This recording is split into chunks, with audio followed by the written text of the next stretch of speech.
This year, our overarching theme is green innovation. And this morning, we will start with a session that will focus on innovation in bioeconomy sectors for a circular economy. Now, we have a lineup of distinguished panelists, but I would like to first have the pleasure of introducing our moderator for this session, Christian Patterman. He's the former director of EU Commission and also advisor to the German government on bioeconomy matters. So, Mr. Patterson, I pass on the floor. Very good morning to everyone.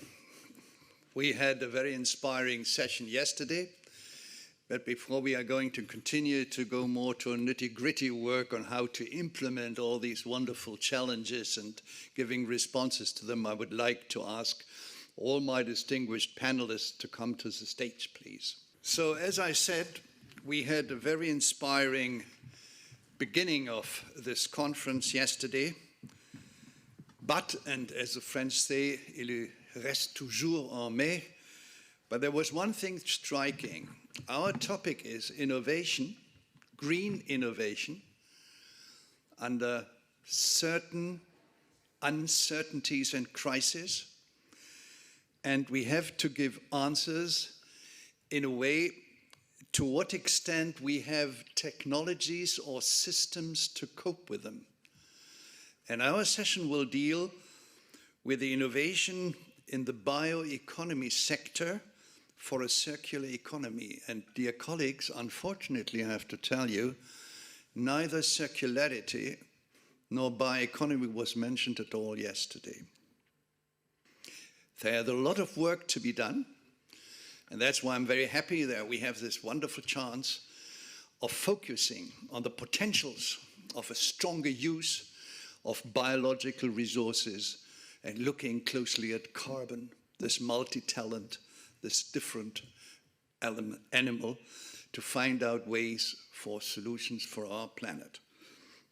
You have policy questions on the flyer. I'm not going to repeat them. You can read them. But I want to stress a few points.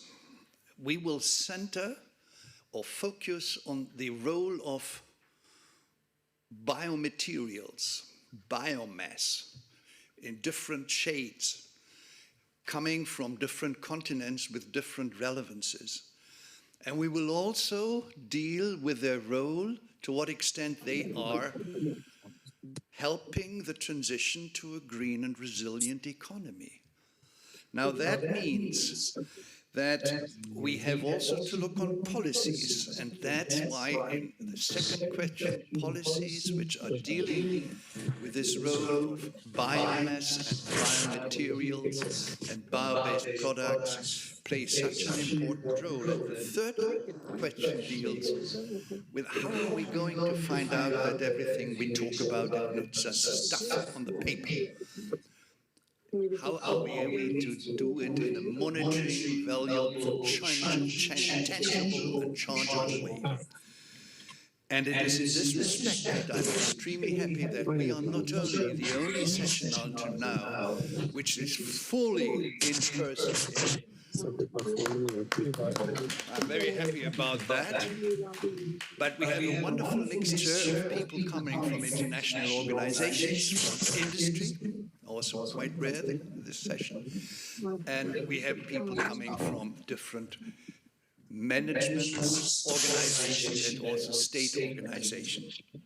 I'm particularly honored that we have wonderful keynotes introducing us into the topic. Mary Maxson, who is just here beside me, a lady who has been very, very strongly involved in the bioeconomy development in the United States for more than a decade. She worked in the White House, was the blueprint under President Obama. She then became the executive director in Lawrence Livermore, and now is with Schmidt Futures and also extremely strongly involved in the work out of what we are going to listen to, the new US biotechnology and biomanufacturing initiative for the build-up or for the safe and secure bioeconomy in the United States. We also have a wonderful person from Norway. Will you please stand up? Ole Marvik. He's from Innovation Norway, a special advisor in life sciences and one of the gurus on the role of carbon in the world. Julia Gregori is one of the very rare persons coming from industry, but not just from an association, but from a company which has been extremely successful in Italy, Novamont, as a leading industrial entity in Italy on the bioeconomy. We were the first one who were constructing biorefineries, etc., and she will represent the industrial part. We then have Gernot Klepper, and that is quite special, because he is representing the International Sustainability and Carbon Certification, ICSCC system. This is very seldom that you have a representative of this soft skills part of the bioeconomy. And last but not least, an international organization, very, very crucial for the development of the bioeconomy, the FAO, Marta Gomez San Juan. She's in the Office of Climate Change, Biodiversity and Environment in the FAO. So now it's time for me to finish, and I'd like to give the floor first to Mary for introducing us into the topics. You have the floor, Mary. Thank you very much, Christian, and for this terrific opportunity to address everyone here today. I think I have prepared about 10 minutes of slides, and I hope the slides will come up, and we can begin talking about the exciting bioeconomy developments that I will bring to you today. So bioeconomy, if we had some slides, we go to the next slide. Here we go. What do we mean by bioeconomy? We know what economy is, right? What does bio mean in this sense? It means relating to living things. Living things are composed of carbon. That makes decarbonizing certain parts of our economy challenging. Defossilizing, yeah, but decarbonizing not so much, especially in agriculture, where we have a lot of living things that are at play here. This biogenic carbon allows for new opportunities that will help us drive toward circular bioeconomies of the future. There we go. I guess this monitor's not working. Exactly. Okay. So what I would like to say is that in 2009, the OECD put out an impressive document called The Bioeconomy to 2030, Designing a Policy Agenda. It was a terrific document, and people like me, used it in moving forward bioeconomy strategies. In 2012, as Christian just mentioned, the EU put forward a bioeconomy strategy, and a very few weeks later, the United States did the same. And here we are 10 years later, and there are on the order of 60 bioeconomy strategies around the world. And they vary tremendously. They vary in definition, they vary in sectors, and they vary in sizes. In terms of the definitions, you can think of a bioresource type bioeconomy as one that is driven by biomass and forestry materials.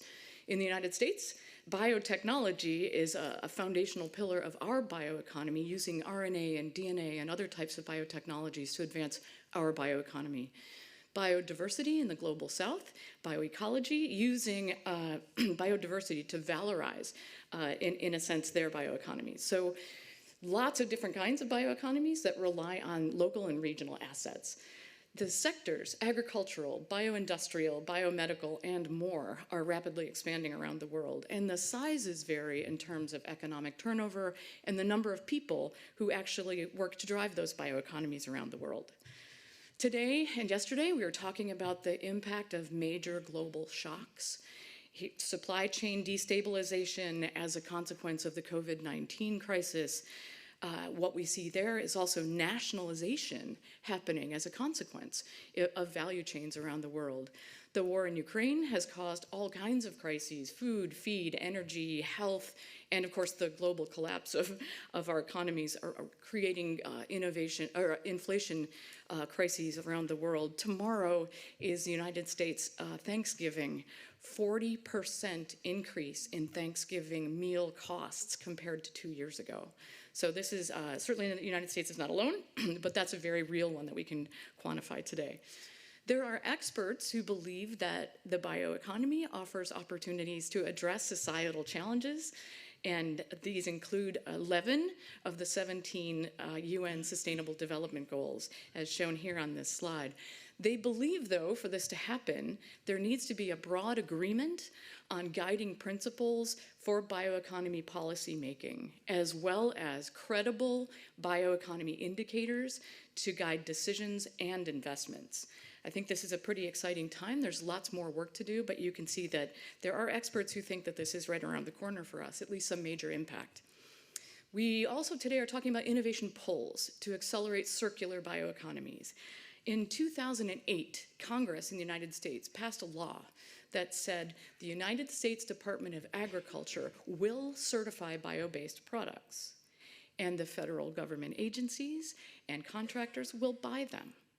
And what that means is it gives market certainty to companies that are making bio-based products. For example, if the federal government is going to paint an entire campus somewhere, then the companies that produce bio-based paints can then go on to get loans for guarantees to scale up their practices and create new products. So this, in a sense, is an innovation pull. Procurement's one of my favorite topics. There are other types of incentives. Public-private partnerships. I show here the European Commission's 120 million euros available this year for 12 topics, using this to pull capital off the sidelines in public-private partnerships to address a number of things, including biogenic carbon capture, and cooperative business models for sustainable mobilization and valorization of agricultural residues. This was very exciting to see. There's also a third type of innovation pull that I've outlined here for you, and that is loan incentives for new types of industrial symbioses. What do we mean by industrial symbioses? Imagine there's a company that exists and it creates a waste product that is then used as an input for a second company. Allowing incentives for co-localization of these companies creates new relationships that allow for a circular type of economy to emerge. The example I've shown here is from a steel mill where carbon-rich gases serve as a feedstock for new types of bioethanol production using gas fermentation technology, all very new and very exciting. Okay, so biomaterials. I want to say a minute or two on the new biomaterials that were introduced. And I want to talk about consumer demands for performance. What you see here, almost nicely on the slide, is on the left, on the top, spider silk. A spider silk protein is brewed, not unlike how beer is made, and purified and spun into a new type of textile that has tensile strengths that are much greater than nylon or other petroleum-based molecules that are typically used. In the bottom example, algae oils are used to create treatments for sporting equipment. And yes, these are high-end things. This is a way that consumers are actually driving bio-based materials for new performance. Construction materials are also an exciting place to look these days. That top figure shows $2 billion this year in bio-based construction materials. Here in France, there is a new rule that 50% of the materials that go into construction of public buildings must be bio-based. And that is a game changer. These policy changes make a big difference. The two on the bottom, you can see, show similar approaches to decrease the carbon footprint of cement using microbial systems. The one on the right from Singapore shows that this is possible with industrial sludge as an input. Again, another circular approach using microorganisms. So we have spiders and we have algae and we've got bacteria and other microorganisms and now fungi being pressed into service to help with this. The top is mushrooms being used to remediate asphalt shingles, which are found in landfills from construction sites. And these organisms working together are helping to create new reusable materials. And at the bottom, a New York company is using a mushroom to transform agricultural residues into affordable bio-based packaging to replace plastics. all very exciting things happening. I live in San Francisco, and right across the bay is a city called Oakland, and this is a snapshot of a real world success, where in 2015, the mayor mandated that the transportation fleet would be switched completely to renewable diesel, made from locally sourced waste. Bio oils, fats, and greases from 110 restaurants were collected, and within the first year, over 3,000 metric tons of greenhouse gases were removed annually at no cost to the residents of Oakland. So very exciting collaboration with Neste in Finland. However, maybe the most exciting thing at all, what we heard about in the beginning opening remarks, is the White House has now issued an executive order to create a new bioeconomy initiative in the United States. We've waited 10 years for this. It's many years in the making. And this very exciting all of government, we talked about this yesterday, this all of government approach to move in directions that will allow us to in many ways, achieve the goals of the Biden administration around COVID-19, around climate, racial inequity, of course, growing the economy, and in health. So 12 concrete steps have been outlined. There will be an increase in biomanufacturing capacity in the United States, focus on the US bioeconomy workforce, which has long been a problem, and of course increased public procurement, which we heard yesterday is critical for achieving missions around the world. Lastly, I will say immediate steps here. $2 billion immediately pushed into this direction. $1 billion over 5 years for new biomanufacturing capacity in the United States, and $500 million for a brand new U.S. Department of Agriculture grant program for sustainable American fertilizer production. This is all, I think, very exciting, and there's lots more to talk about if there's time. And what I'll leave you with is the question of what's next for innovation in the bioeconomy sectors for global circular economies. It's really a very exciting time, and a really exciting time to be part of it. Thank you. Stay there for a moment. Stay for a moment. Well, thank you very much, dear Mary. And I think it was a wonderful introduction, scene setting in our session. I have only one question. You talk with right on the innovative pulse. What is, in contrast to the strategy of the US 10 years ago, now foreseen to push this innovative pulse? Money. Well, that's convincing. Money, especially for new things like climate-smart agriculture incentives for agricultural producers and forest landowners. That's new, I think, this year. And, of course, this whole new push for $1 billion for biomanufacturing capacity. That is really going to be a game changer for technology maturation for new kinds of technologies like synthetic biology. So that, I think, is the new innovation pull that we lacked 10 years ago.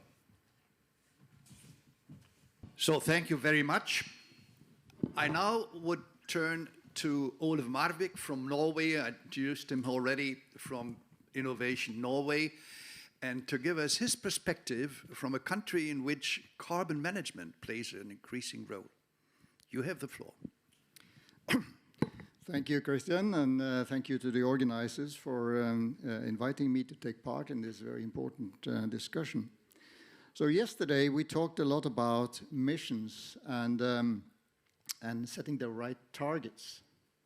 And it's important, of course, that when we set these targets, that we are not creating other problems and new crises.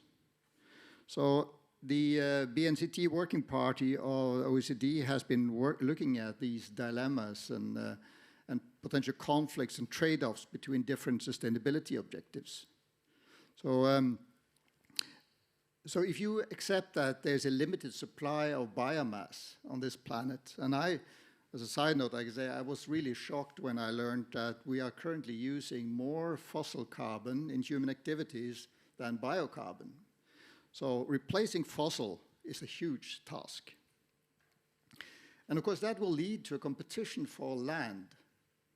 And it would presumably also lead to a food crisis. And definitely it will lead to biodiversity loss. And then so we say, okay, let's see if we can instead try to use recycling to reduce the pressure on bioresources. But taking a CO2 compound and then recycle that requires energy. So you may create an energy crisis. My point is, you need to expand the view, and the bioeconomy can't do it all alone. You need to include recycling, and you need to also include the energy aspects that need to drive these processes, the recycling and the upgrading of bio when necessary. So you have a holistic approach in policy making. And then, if you look globally, how can you create consensus in policy making? I mean, if you take a target like the climate CO2 footprint, that's a technical, quantitative measure. However, if you are to compare, say, food security with biodiversity and economic development, that's like comparing apples and pears. That's a value-based assessment. And values may differ in different parts of the world. And importantly for this discussion, it may also change with crisis and these shocks we are seeing. Then I just like also to briefly comment on another point, and that is what sets the innovation scope in a bioeconomy strategy. So typically in the strategy you have two assets. You have resources and you have an industry tradition. So if you're producing corn, you can convert that into ethanol and then use that as a precursor for chemicals. If you are having wood, like in Scandinavian countries or in Canada, you can do the same thing, but it's more expensive. So maybe you will use innovation to create products with higher margins, higher returns. Or you may decide that you will like to use your biomass as a fit for support to transition in your existing industries. So in a metallurgical industry, you may want to create biochar as an alternative reducing agent in your process.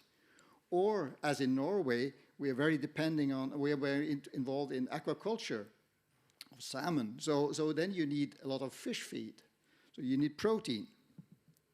So if your two main anchors in the bioeconomy strategy is resource base and the value chain you want to support, that sets your innovation needs, your toolbox. So I think that is important part of the strategy here. Now, briefly at the end here, just to say that we talked about risk yesterday, market risk, for instance. And then one answer to that may be flexibility.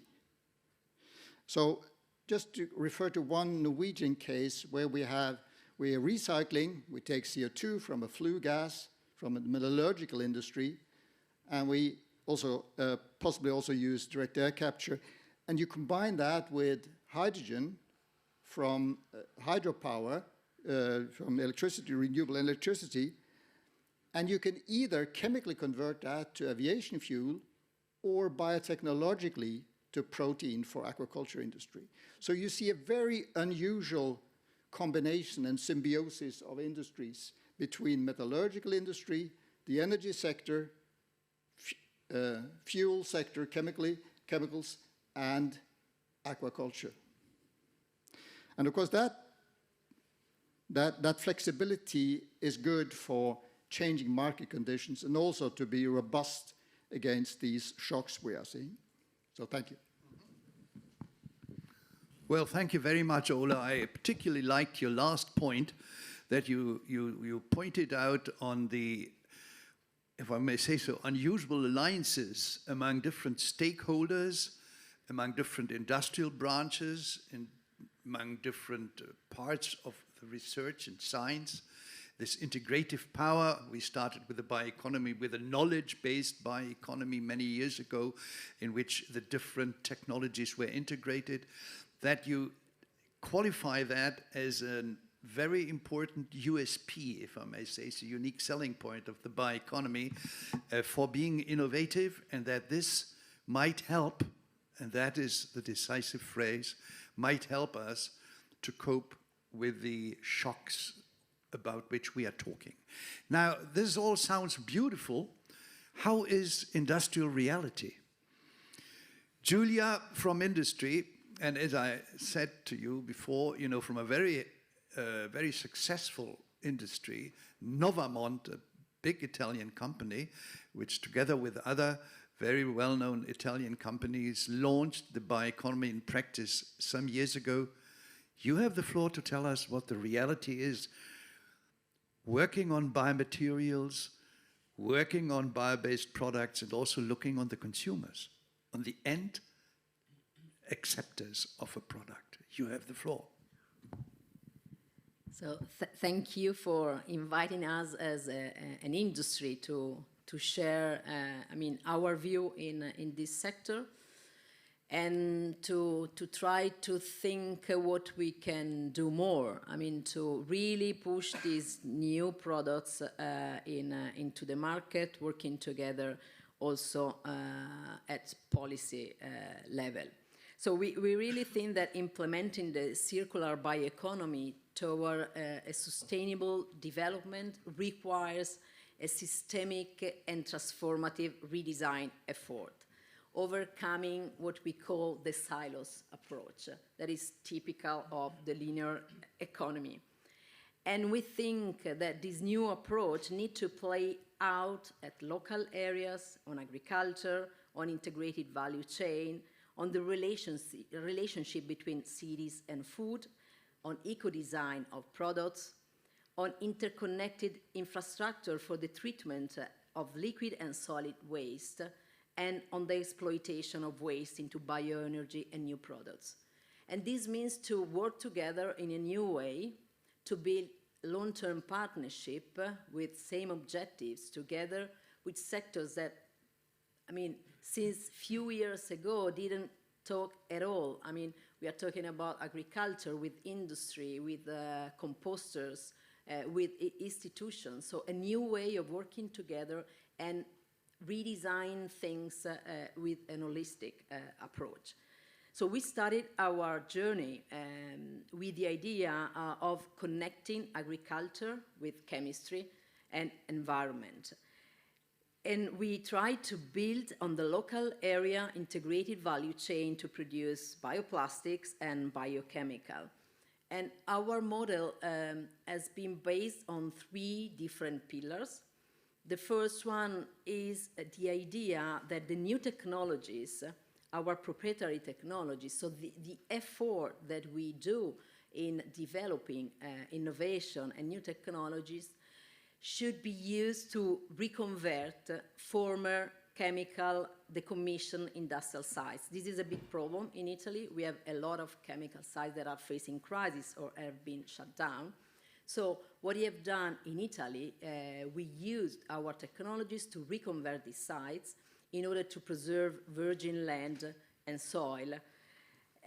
Using this technology, for example, we were able to reconvert a former fermentation plant in the northeast of Italy, a plant that has been built by a Japanese company.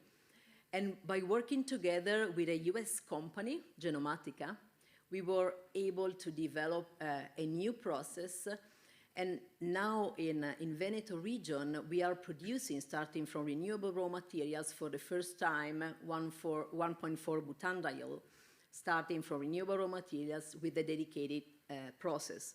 And what we are doing there is trying to use every byproducts to produce new values, for example, biomethane, starting from the exhausted biomass of the fermentation. And we are working together with farmer and composter to reuse all the side streams of the process. The second pillar, since we know that biomass is a critical issue, is to work together with farmers in order to develop with them a model that can be sustainable for the local areas, starting for crops that can be grown in marginal lands with a cascading approach of the biomass. But this is not all. We are working with them also to try to reuse all the scraps that can be produced by different value chains, for example, apple producers. So try to reuse the byproducts of agro-industrial companies to have new raw materials for our processes. And last but not least, we think that we need to change the approach on bio-based products. So what we are doing is we are trying to increase the renewable content of bio-based products, reaching the 100% content, but with the idea not to replace one by one fossil-based products, because bio-based are better than fossil, but we think that we really need to focus on those applications where there is a real risk of dispersion in the environment or to have problems in recycling. So we started by working on organic waste treatment system together with municipalities, together with composters, but as you were saying, Chris, by working together with citizens in order to explain to them the value of what they were asking to do to change their consumers' behaviors and the value that can produce by working together and changing the collection system. Well, thank you very much. So we get a very interesting insight in how reality in industrial life looks. And you mentioned with right the consumer. Now, the result of the bioeconomy and of the circular economy will be products and processes, if we like it or not. And products and processes are being bought, are being rented, have to be accepted. And there are quite a few features very important. Quality, if you have food, taste, if you have fashion, taste as well, and price. So how are you going to manage that with the new animal of bio-based circular? And in this respect, I'm very happy that the floor is now given to Gernot. As I said, very unusual that you have a representative of a certification, labeling, norms and standards world in an international conference like that. And I'm very happy that you're with us, and I'm very curious to listen to your words. You have the floor. Well, thank you, Christian, for the nice introduction, and thanks to the OECD for giving me the opportunity to participate in this interesting and important panel. I can follow up on many things that Mary, Ola, and Julia have already said. The bioeconomy, the circular economy need incentives to grow and to develop. And we are at an early stage, 10 years is in the world. So this is one part where we have to actually look, if we create incentives, can we make sure that they are successful? Can we make sure that compliance is there?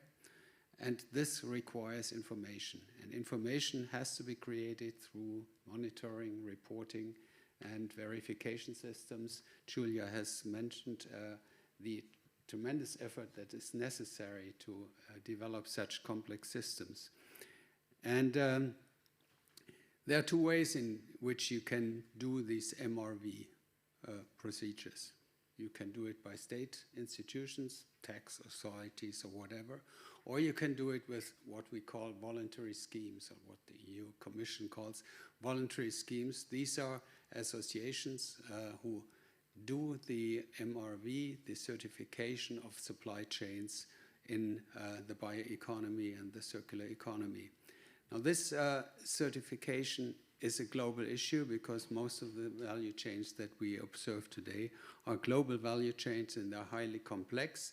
There are many interactions. Ola has mentioned that they are now connecting to very different sectors. It's not as easy as it has been in the past.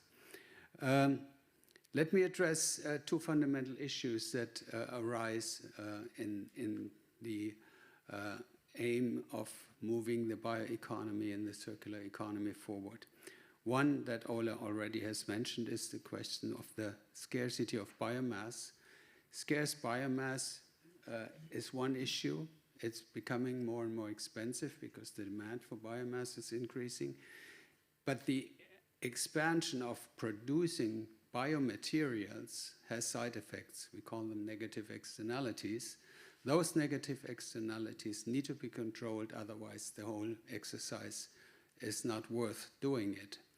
And this is where certification becomes a really important issue, because at the beginning of the production of the biomass, we have to make sure that the sustainable development goals are actually met, and the trade-offs between these different goals are correctly assessed and evaluated.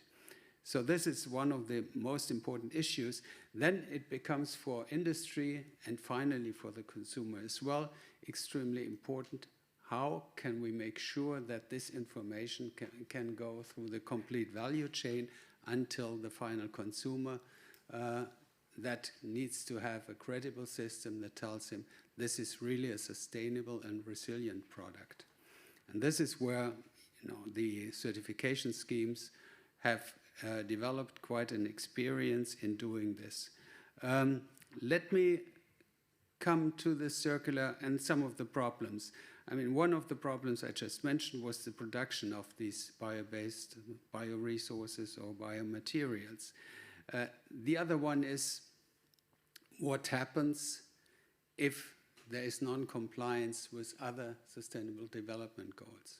Then you have to need a regulatory system. In the EU, we have, under the Renewable Energy Directive, we have a system where certification schemes are recognized, and if these certification schemes can show that some non-compliance is happening, then these incentives are withdrawn. In the case of biofuels, that is, of course, the withdrawal of the sustainability certificate, which gives the company the premium of selling those biofuels. In the circular economy, there's a different problem, but it's also quite serious. If you read the papers, there's the problem of fraud. If you create incentives in the circular economy to use more waste materials, more residues, all of a sudden you get very strange effects. You may have heard that, for example, used cooking oil for a while was more expensive than fresh palm oil. Why is that? Because of incentives. Now, how can you control that used cooking oil has been used and has not just been heated to be sold at a premium? That is where certification comes in, and I must admit that we are struggling with this issue, but we're making progress. So there are important issues that really determine whether the whole system of a circular economy, the whole system of a bioeconomy can become successful, or whether it will become incredible because some actors in the scene may try to game the system. A last word on the innovation part of this. In the biofuel sector that started 10 years ago with a European regulation, there was a tremendous innovation process going on. At the beginning, we had greenhouse gas savings of roughly 50% of biofuels relative to fossil fuels. Now it's absolute standard to be beyond 70%, up to even 100%. This has happened in a very short time, and it was extremely successful because of these incentives. That is just one example, and Julia mentioned many examples, Ole mentioned them as well, but all of a sudden the interaction between different aspects, different technologies and different sectors and different companies leads to new solutions. But those solutions then, of course, as Ole has just highlighted, they all have trade-offs. You have to decide which one you go for, where do you use these scarce materials, And certification essentially can supply the information through the value chain whether one option might be better than the other. With that, I want to finish. I can give, of course, in the discussion some more examples about some of the advantages and some of the challenges of certifying these materials. Well, thank you very much. You can be sure that we come back to that, because I just want to repeat, I think that is a very strong neglected part in the whole chain of activities we do for coping with the future, where we need to do much more. Now, coming to the end of our panelists' statements, where does it all come from? It comes from biological resources, from agriculture, fishery, from forestry, from the oceans, from the land, from the soil, from the air. And there's one international organization deals with that on global scales, and that's FAO. And we might deplore that there is a scarcity in biomass. Some people claim already today then try to get away as much as possible from biomass and have the biomass-less bioeconomy strongly pushing microorganisms. A lot of people think about that now. Others say, well, let's integrate it into the green economy. I just want to ask you for attention. You know what the Bangkok goals a few days ago have said, that there is a BCGE, a biocircular green economy, being accepted by all 21 APEC states in Bangkok. I was a little disappointed that no one mentioned that yesterday. You know, so where are we standing there with an international organization like FAO, and what are the priorities there, and to what extent is innovation playing there under the influence of the present crisis a role? Marta from the FAO is going to tell us. You have the floor, Marta. No, it's on. Okay. Thank you, and thank you, the organizers, as well, for this opportunity to address such an important topic, and thank you, Mary and Christian. I exactly want to start by saying something that we know for sure, all of us. The growing population and increasing incomes will raise the demand for food, fiber, feed, and fuel. So this is sure. Therefore, it's sure that we need renewable resources. Wind and solar are renewable resources for energy. But for materials, like Mary said, we need carbon. For things, we need the carbon. So the agri-food sector, which includes crops, livestock, forestry, fisheries, and bio-based industries, produce renewable and clean carbon to have materials. The food and feed sector alone uses 74% of all the biomass produced globally. And let's not forget that food and agriculture occupies the biggest share of added value and jobs in the bioeconomy. Food and agriculture employs around 1.2 billion of people globally, sustaining 4 billion livelihoods. So more than half of the global population depends on food and agriculture. I will bring more of this data from FAO that I think is, for me, incredible. The agri-food sector is responsible of 1/3 of global emissions, as well as pollution and microplastics. 30% of soils are already degraded, mostly because of food and agriculture. 1/3 of the world's agricultural area is used annually to produce food that is lost or wasted. So 1/3 of the agricultural area is used for food that is lost or wasted. In 2020, almost 1/3 of the global population didn't have regular access to healthy diets. So 1/3 of the global population didn't eat healthy diets. So these, for me, are incredible numbers. And yeah, also the global use of natural resources has increased and tripled in the last 50 years. So we know these numbers, and still we are not doing enough, no? So we are seeing that our agri-food systems are not working. They produce the renewable materials and resources I was mentioning, but they are not working properly. And they won't be able to sustain and increase demand. One of the reasons this is happening is because we are not capturing the maximum value from biological resources, from biological innovations, and we are still calling waste where there is a valuable resource. We have to change that word, by the way.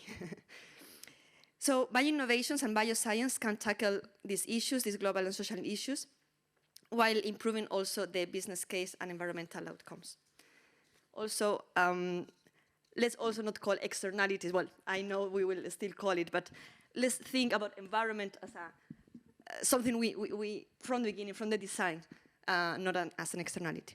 Anyways, for this we need, I think, that innovations are a matter of urgency, not only as a long-term policy.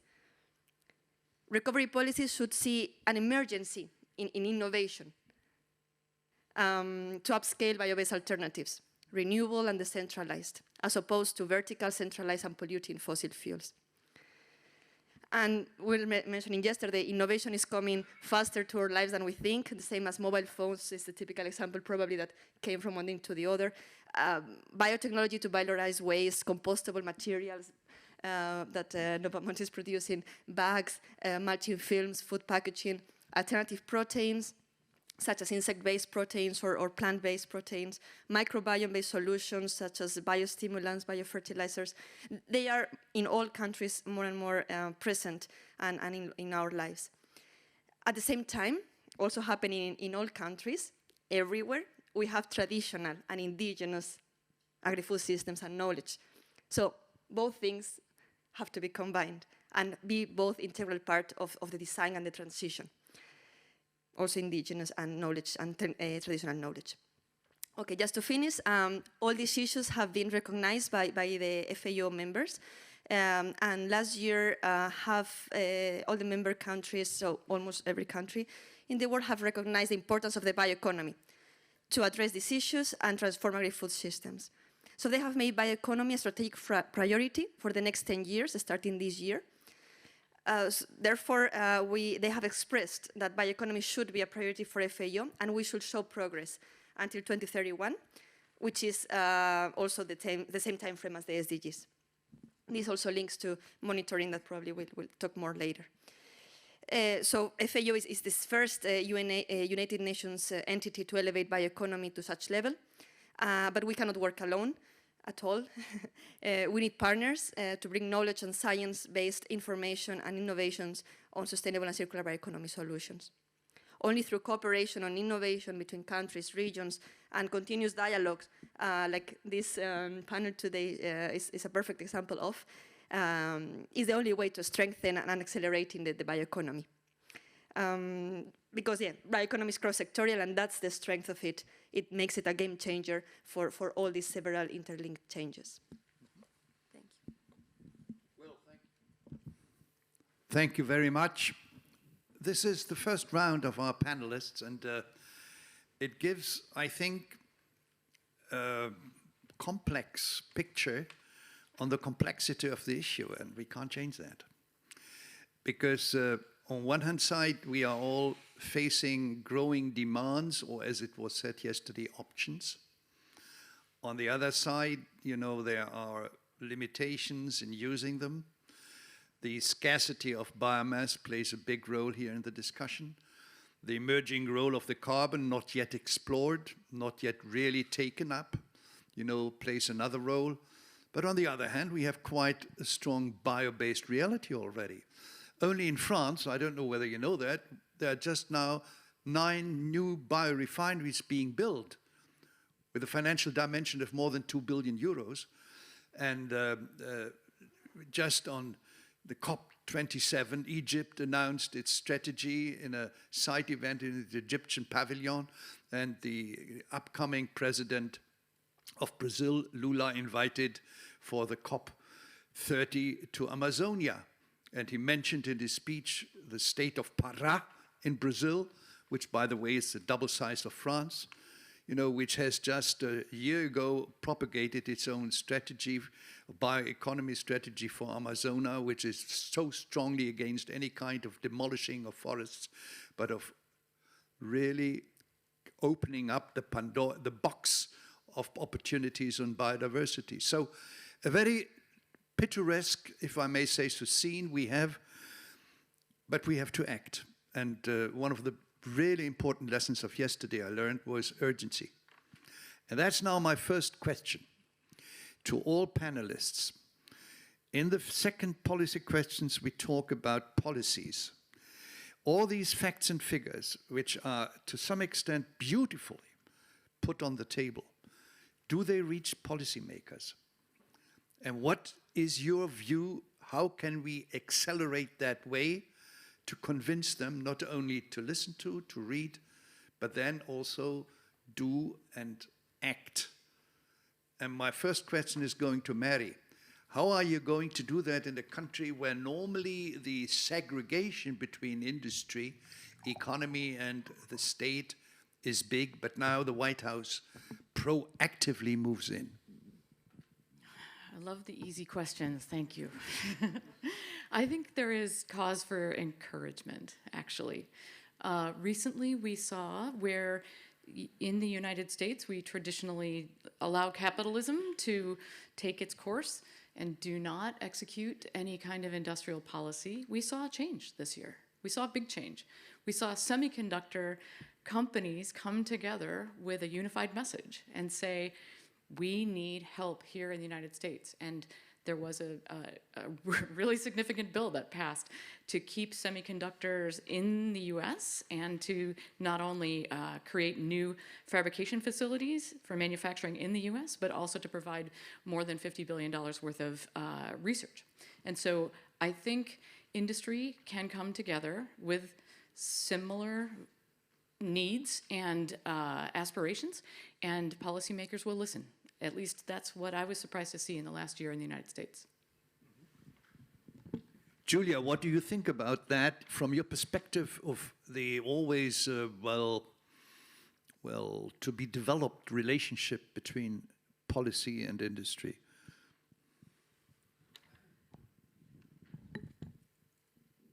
I mean, I think that policies can play a crucial role in pushing bioeconomy and bio-based products to be really used and developed in the market. First of all, we think that we, at least in Europe, we should start to see this sector not just as research and innovation sectors. This is what happened in the past years, that it was really successful to really work to develop important projects, flagship projects in Europe. But what we need now is to really decide whether or not this sector can play an important role for Europe to grow. And if this is the case, we think that we need to think as, a real industrial sector. What we fear is that we see us as innovative, looking to the future, but we are here now. We have developed products, we have data, we have developed projects assessing the positive impacts of these products. And so what we think is that we really need to see also bio-based products for the contribution that they can give to decarbonization. Up to now, bio-based products that are able to decrease the greenhouse gas emission in comparison to the traditional ones are not taken into account at all. I mean, there's no way to, incentivize or to see these products as better than the others that increase greenhouse gas emission. And what we think is that, talking about the industrial approach to these products, in Europe, we don't have any statistical codes that can measure the bio-based products.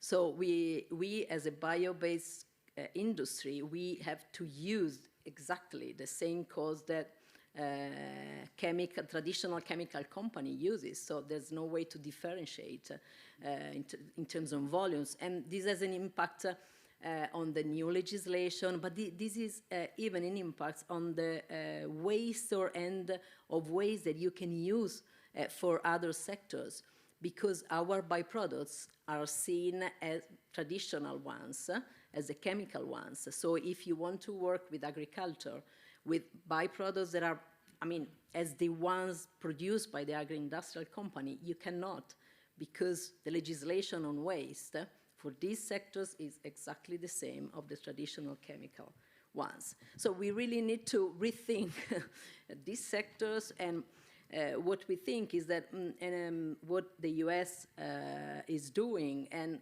what in some countries are doing, trying to push products that have an increased content of renewable raw materials, as it happens in France, is a good starting point.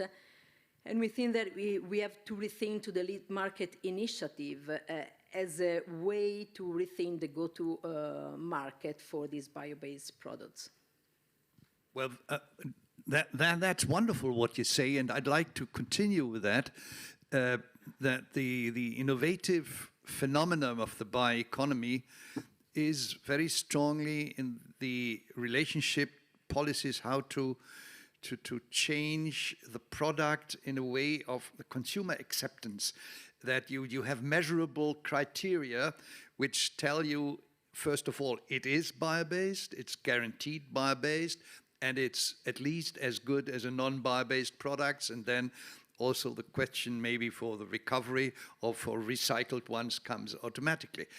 Gernot, what would you say in this respect with the, let me say, relationship between policies and the bioeconomy community? What's the role your activities can play there? Well, first, I'm relatively optimistic, and I can give you my interpretation why I'm optimistic. The climate debate has centered for many years around wind energy, solar energy, essentially about electricity. Everybody understands now that's not enough. And as soon as you move away from the electricity sector, you need to talk about biomass, because there is not that much beyond hydrogen, of course, that you can do. And governments have recognized that. In Europe, we see that there are policies in place. We do that. Certification makes sure that those products are actually sustainable and climate friendly. We also see in our activities that increasingly not only Julia's company, but other chemical companies are increasingly asking for voluntary certification, because they have such complex supply chains, they have such complex processes like cogeneration, these things, and they want to make sure that the information and the transparency of their supply chain and their impact on climate and on resource savings actually can be verified and proven. And that's a process that's happening quite fast. I would be happy if governments understand that it's not only the transport sector that pushes biofuels, for example, or in the aviation industry with the sustainable aviation fuels, but that this is happening also in the consumer sector, in consumer goods, where similar requirements are introduced that make sure that our certification is not only with those companies that are doing this voluntarily because they think it's right, but also with other companies that may not have exactly the same objectives, and those are the ones that need the regulation. Well, that sounds interesting, but I think besides certification, it's also the question of a market emerging. If you don't have a market and if you don't have the consumers, it doesn't help you very much for certification. How does it go hand in hand? And to what extent is the public procurement, therefore, in your view, something we should much more, emphasize on in Europe, as the US have, for example, with the bio-preferred program? If you look at the whole economy, the public procurement is not such a huge sector. I'm not a legal specialist of whether this is possible or not. But in terms of going for a credible system and involving the whole economy, it's essentially a requirement that governments ask for a credible, transparent system in which each company can be assessed in terms of their environmental, of their sustainability contribution or the lack of that sustainability contribution. And that doesn't work only with voluntary approaches. It requires government approaches. And of course, we can have a very long discussion of what policies are now the most appropriate policies. Economists in the past, you know that much better than I, have asked for CO2 prices. Of course, they are extremely important, but we now know that there is much more to it in terms of innovation, in terms of incentives for long-term investment, that we need other systems as well. In terms of the speed, the biofuel sector is a very nice example. We have extreme quick adoption of new technologies.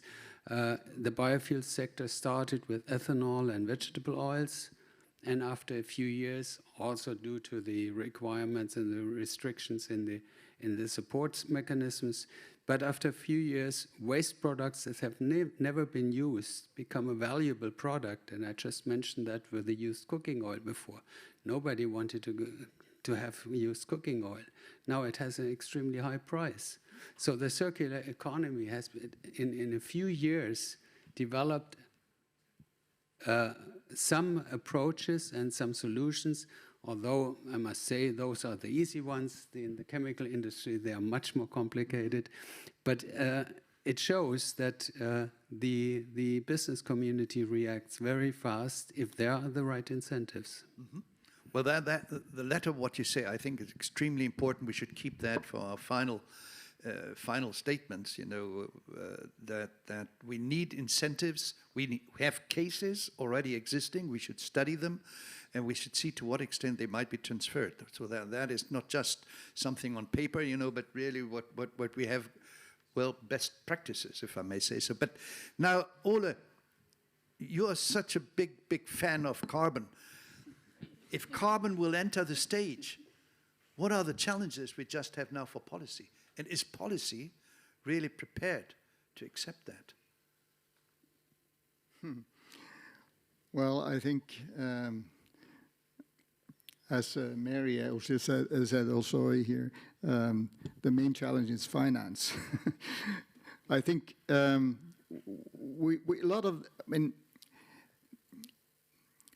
to follow up on the market side of things, all of this is requiring speed, first of all, and a lot of private investments.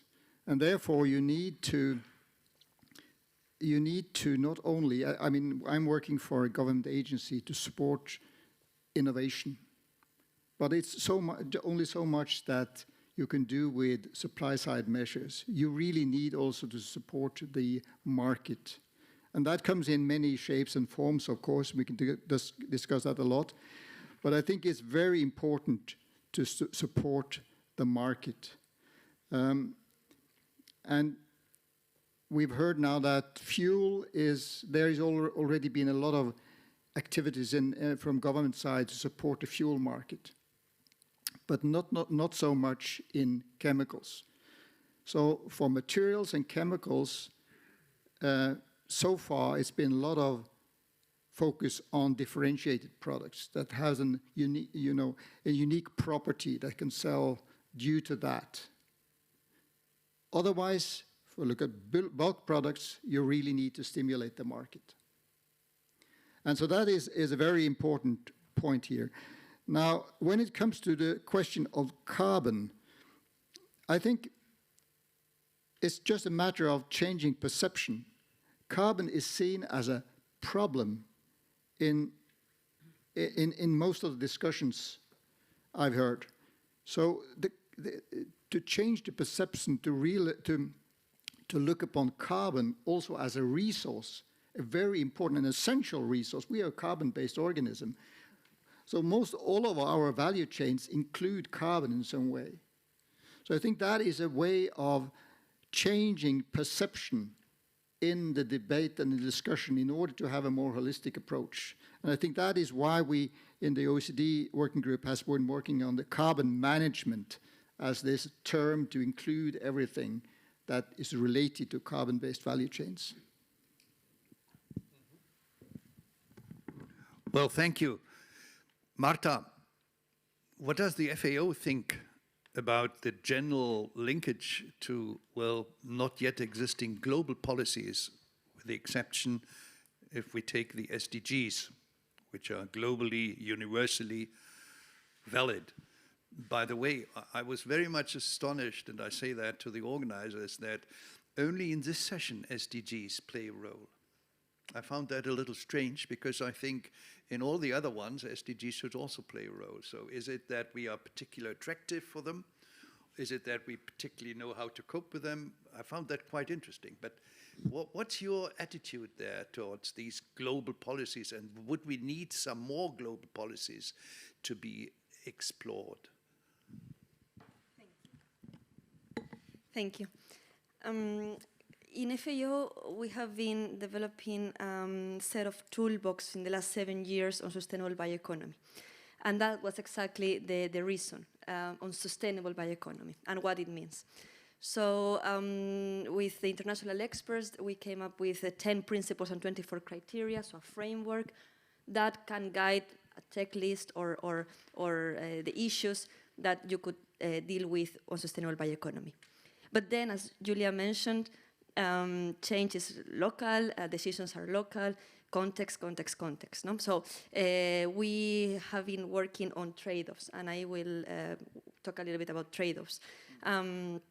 You always have to compromise probably one thing or another, but you need data, you need to measure, coming back again to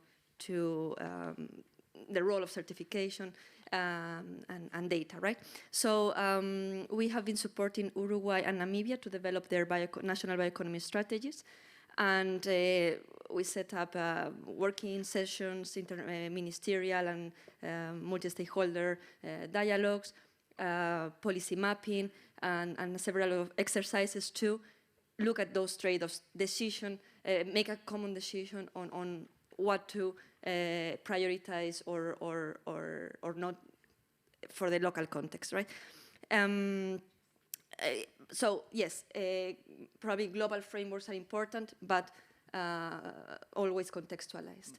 And one last thing on the SDGs, and also the COPs, the conferences of the parties.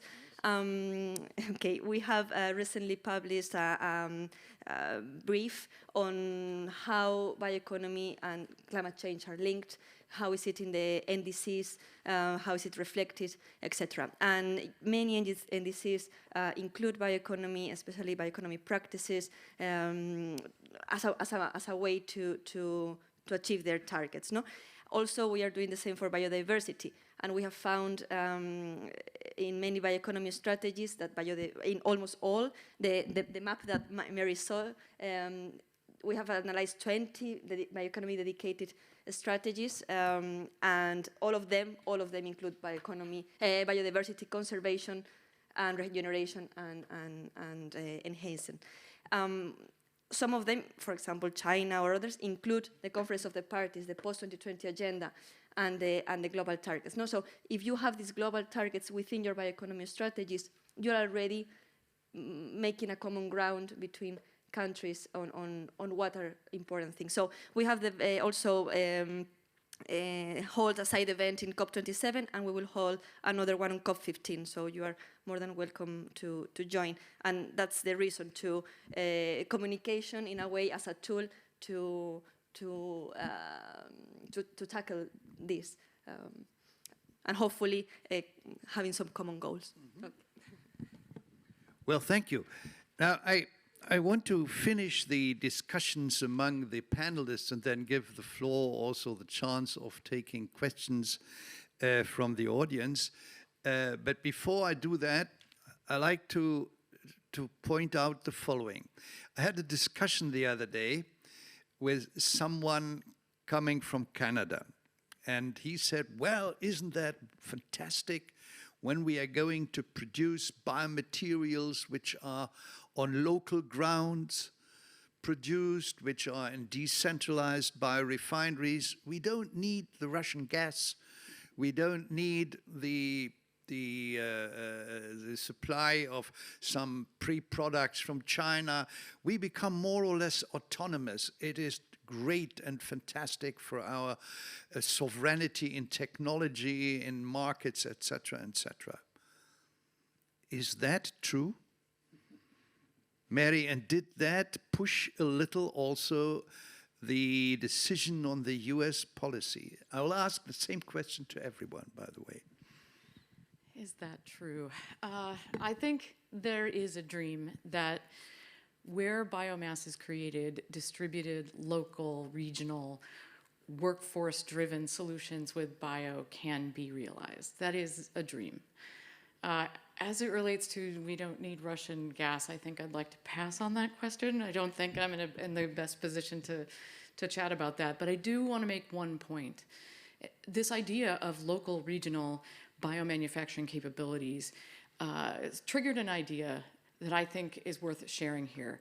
There was a government accountability report that came out, GAO report in the United States, that said that 30% of our hazardous chemical plants are located in areas that will be vulnerable to the impacts of climate.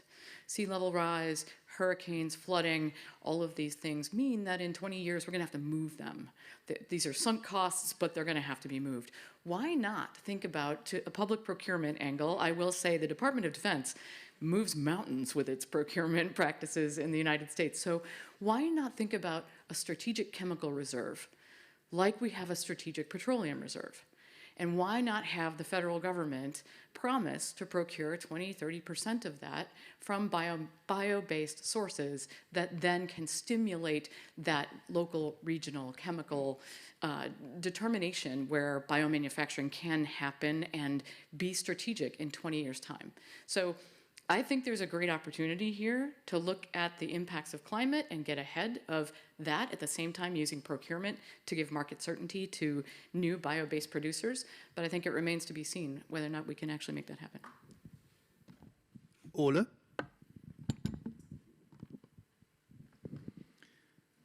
Well, I think definitely there are regional differences in the availability of biomass. So that will be, and we've seen now that these crises recently will and may lead to the issue of seeing biomass as a security or a strategic asset.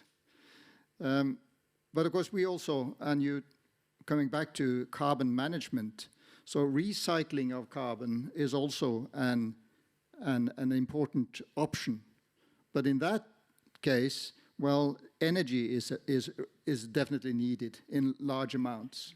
So then energy is also an important asset that is needed to potentially compensate for biomass, lack of biomass, because energy you could also use for direct air capture and basically mimic what plants do and industrialize processes of reducing carbon. So that's obviously also an alternative in some regions. Marta, have you strategically thought about that in FAO? Okay. Yes, as I mentioned, we bring it to the Conference of the Parties yes, there is many departments working on it, but I want to bring the issue of trade here. Yes, energy, food, and other material security has been an issue since a while ago in the United States, but everywhere, I think. But trade brings wealth as well, and the opportunity to continue the economy and growth, right? So we shouldn't also forget that. And bring into trade, I cannot not mention again traditional knowledge, indigenous communities, etc. We have to, ahead of COP15, work a bit more and think more about access and benefit sharing of the biological resources, including those that know how to treat the biomass and use it in design and decision making. Gernot? Well, after having been for many decades a trade economist, you can imagine what my answer will be.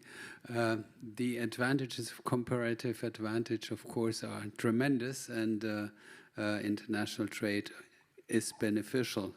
Now we understand that there are, of course, some issues that need to be concerned with.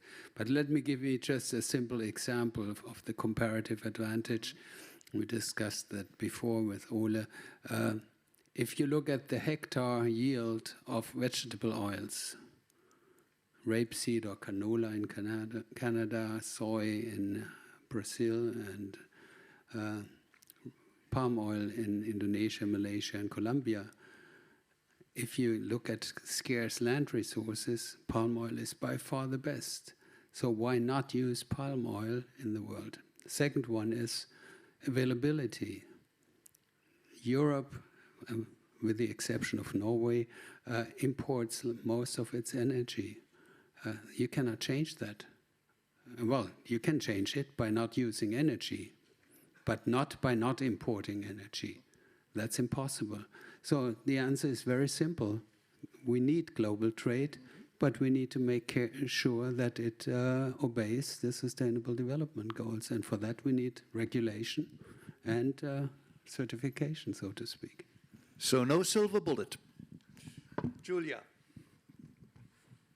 I mean, I agree with what you said, and I think that for the crisis that we see in companies in this period, at least in the chemical sectors in Italy, I would say that we are not independent and autonomous at all, at least now.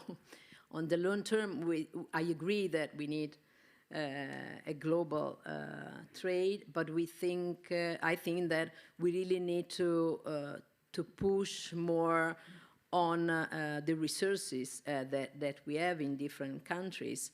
I mean, I'm talking about Italy pushing more on renewable energy. So trying to, as Mary was saying, trying to have a reserve that can guarantee countries to be safe for a period of time.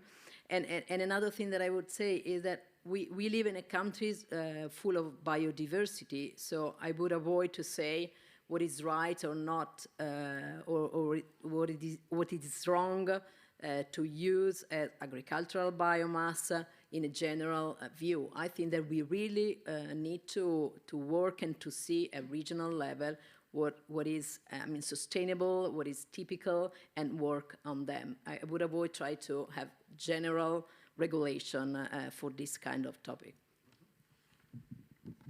Well, thank you. Now, let's try to sum up a little, up to this moment now, and then give the floor identifying questions from the audience. I think what has become very clear from the discussions and also from the keynote of Mary is that when you talk about circular bioeconomy, you're really full of innovation. There's no doubt about that. In this development, you find innovative parts in the way of systemic thinking, in the way that you are having value chains operating and acting in chains and in systems. It is that you have the resilience, something which was very little talked about yesterday and today. I was astonished about that, which is supposed also to enforce value and supply chains by that. You have also the question of the renewability, which is giving an answer to the growing option demand. You also have some very innovative ways with respect to certification and labeling. I don't see that in many other areas of industrial branches than it is in this area of the bioeconomy, that you are really going new ways of certification, of labeling and norms and standards. And we might even need more in that, like you say, we might need a new LEAD initiative, as we had already in the European Union 12 years ago. And we also have, and we haven't talked very much about that, that's a topic by itself, about new innovative ways of creating the necessary workforce. We are all beautifully talking about new systems and the answers we give to the global challenges. Do we have the people which are respectively skilled and trained and educated? It was so fantastic to see in COP27 in a very large side event by the Egyptian government that people from the Egyptian economy and industry said, we have biomass in abundance, but we don't have people who are trained in biotechnology, and they don't know how to process it. Then I told them, go to Tunisia, because they have a lot of people who are in universities and don't have jobs, etc. So, this workforce part as well, and also the way how we are dealing in the marketing or in the public procurement, in the relationship between public and private. There are very many new ways in the bioeconomy which you don't find there. So that is without any doubt. And also that it is primarily forced to deal with the SDGs. You don't go there to the fossil industry and ask for that, but you're always asking the people in the bioeconomy to do it. It's quite interesting. So we have a lot to offer, no doubt about that, but there are big questions.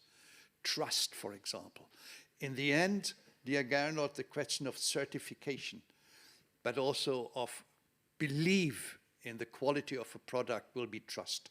And is the institutional trustworthy who is going to certify and labeling a product as carbon-based, bio-based, circular bio-based, etc. And that is a big issue where we need also the help of everybody. And the same applies also to the question of the incentives. That was frequently mentioned yesterday and today. It is belonging to our human nature that we need incentives. Otherwise, we will only think of ourselves. It's no doubt, it's mankind like that, if we like it or not. But what are these incentives in an institutionalized way to develop, to be efficient, to be also resource efficient? And last but not least, the big question of the funding. Don't forget what has been said yesterday. We need a tremendous amount of investment, and we need to mobilize the private sector, if we like it or not, because with debts, you cannot pay something. You can only survive for a certain time. So, my answer to the question is yes, the circular bioeconomy has to offer a lot of innovations for the build-up of the circular economy and also for other models. And now I'd like to invite you in the audience to ask questions. The organizers will go around with a microphone and give you the chance to put, there's a gentleman already. Could someone go there and bring him a microphone? Please identify yourself so that we can better arrange how your question is. So David Winnicott from the OECD. And I work with the Working Party on Bio, Nano, and Converging Technologies that Ole is involved with. So my question has to do with this tension, I guess, between, on the one hand, recognizing the value conflicts that might be raised by bioeconomy among different kinds of goals, whether it's the locality of activity versus globalism, land use and resource use, indigenous activities, workforce, energy use, biodiversity. These are just ones that have been discussed today. How do we agree, how can we possibly agree on the balance of these values so much that we can create the standards that we have all been talking about that are absolutely necessary to assuring that the bioeconomy is the sustainable bioeconomy. And part two is how, at what level of governance, whether it's local, national, or international, do we think those standards should operate? Is it possible to do a global standard when local values differ across areas? I'd like to give the floor to Gernot and also Julia to comment from the practical side. In certification, we usually have a checklist for all kinds of the sustainability issues. Now, this checklist essentially depends on either government regulation that prescribe what is required to have a product or a process to be called sustainable, or it is developed in a societal multi-stakeholder approach, as we call it, where we have, for example, an association where I'm the chairman of, which has, I don't know, about 250, 280 members from NGOs, governments, companies that discuss whether these checklists are appropriate to the goals if there are no government regulations set. In terms of globality of those, we do adjust our checklists to local circumstances, because you cannot do the same global requirements on all countries of different stages of development, or of different climate conditions, of different social conditions, and so on. So we adjust those, but they need to be either recognized by governmental authorities or to be developed in a stakeholder approach. Julia. I mean, talking about how we have to act on a global level, or I mean, going down to regional level or local level, I think that as an industry, the point of view of industry is that we really need to have, I mean, a general, a broader view of the challenges and the missions or the deep purpose that we want to achieve as Europe, as Italy. I mean, we want to have to face the problem of climate change, to preserve soil, to have soil fertility, so what we really want to achieve. Then I think that the way that the single territories or regions can work and develop projects and initiatives towards those objectives can be decided at local and regional level, but having in mind what are the main goals that we want to achieve. So I think that the risk sometimes is to decide what is good or not for every countries, for every territories, in terms of materials, in terms of technologies. I think that we need multiple solutions. There's not one solution for everything, but if we know where we want to go and how measure the results that we can achieve by using a different approach, it will be the best. Any other question from the audience? Yes, please.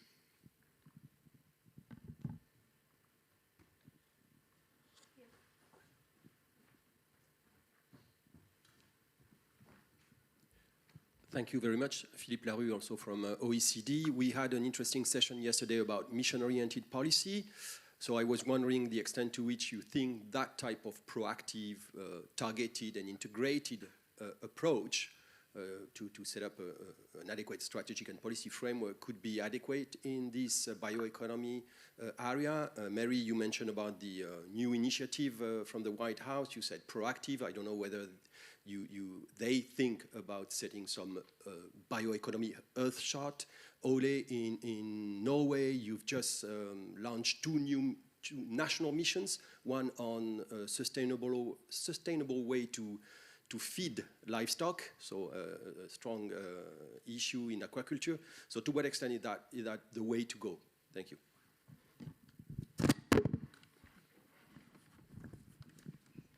Who wants to answer? Mary, you have already been given a response, but you might comment.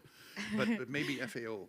Marta, you can then later on. Yeah, very briefly, it was a very interesting session yesterday, and the talk about targets over and over again. I think Julia just had a nice piece on that right here. I will say from a bio-based approach in the US, the Sustainable Aviation Fuel Challenge that came out from the Department of Energy is one such movement in that direction where the bioeconomy is clearly involved. So not exactly part of the executive order, but certainly resonant and aligned with it, resonant of it and aligned to it. Thank you. Yeah, I want to maybe put the example of the bio-based alternatives to chemical fertilizers. I was happy to hear about Mary talking about the new USDA program. We have, as Julia mentioned, the Green Deal or these goals or pathways. But then in the implementation, I believe the missions are very, very important and very targeted. For example, fertilizers, there is this new EU regulation that looks at one particular fertilizer, almost one molecule, and that's maybe not reasoning to the Green Deal, because the Green Deal is the One Health, soil health is more the pathway, you know. So it's not, maybe regulations should be also more open. Okay, we're coming to an end, and I would finish it by taking one question from the online audience in order to be fair. I wanted to give priority to you here in the Saal because you're cumbersome traveling, etc. You have the right to be preferred. And this question is by Joachim Spangenberg. For a global rollout of bioeconomy, what is the impact of water demand on competing sectors, something which is chronically neglected in the bioeconomy discussion? Is there anyone who is going to give an answer to that? Maybe from FAO. Okay, take the chance. But be honest. I take the chance. To say that we need a global home for the bioeconomy. No, we have to join forces from all the initiatives worldwide to tackle these common issues. We have a platform like that on water in FAO, but I think for the bioeconomy is more than needed, and we are seeing it in the COPs. Yeah, I can continue, but I think the time is short. I'd like to answer to Joachim Spangenberg. You know, there are several water initiatives existing. Global Water Initiative, for example, Global Water Resources Initiative, and I can't tell you what the precise demand is, but you know, you should contact them. But I'm not that sure whether they are so much aware already on all the different shades of the bioeconomy and what's really necessary. But that is showing us another problem. We have no global home for the bio and circular economy in which questions like that could be answered. That is a deficit we have in our planet until today. And with that, I'd like to finish. I thank my panelists. I thank a very attentive audience. I thank all the online spectators who have watched us. I wish you a very good day.